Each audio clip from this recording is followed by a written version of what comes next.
Chapter 10, Element 4, Implementing Training of ASEAN Competency Standard.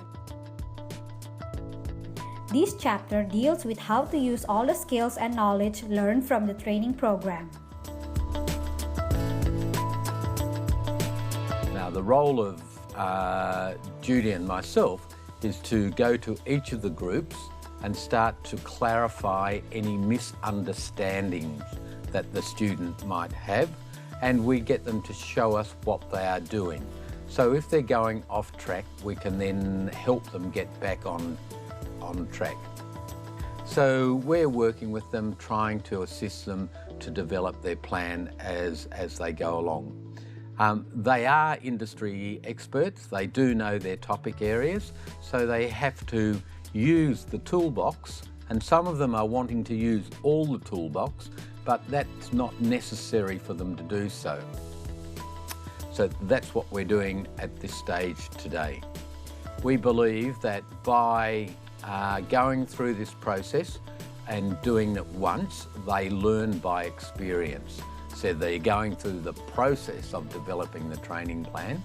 So next time they have to write a training plan, this experience will be with them and they'll be able to use that experience. Not only that, but they have a number of resources that will help them develop a training plan. They have the resource of the work booklet, which we have provided for them. They have the resources of the toolbox, assessor guide, trainer guide, and trainee guide. So they have 4 major resources, plus their own experience and the ability to work with someone else who has been through the same experience. So I think there is more than enough preparation there for them to be able to deliver the training and develop a training plan in their own countries, given a need to do so. We've prepared the training plan, the training program, the session plans, and also the presentation, the actual presentation or the role-playing demonstration. Actually, we divided the task equally. We've discussed what will be the assigned task for both of us. I've learned in the training program that in order for your learner to be successful or be competent with the skill or the training, so the assessment strategy is being done before the training plan. So now I'm using it and I think it is more effective. Well, I think it's not a problem to implement the training method in my country because all these methods are very useful and helpful to my organization.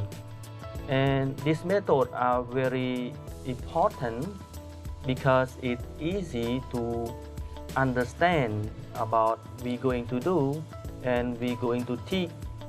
So the students are aware about that. The exercise we did today was evaluation and feedback. So it gave the participants the opportunity to reflect on their own presentations, improvements, how they would do it differently next time. And that's always a learning. John and I did it every day after class. We'd reflect and do a debrief. This activity worked, that activity worked. So it's constructive criticism of yourself and self-reflection.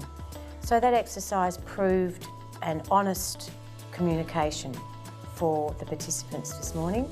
And then we moved on to how they would implement the training program when they go home. So if their ministry said to them on Monday, Master Trainers, you need to now train your trainers in your schools or in your training environment, how would you go about it?